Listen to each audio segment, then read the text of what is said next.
ওগো মা আমিনা তোমার করে ঘরে রহমত খোদার পরে জোরে জোরে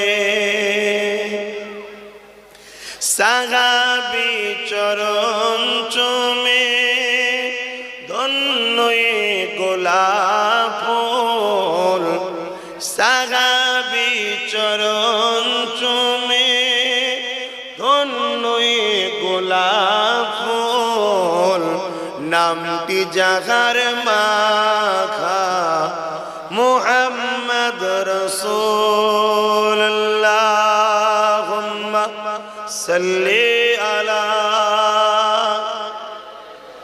এত মানুষ দরুদ, আরো জবান খুলে পড়ো।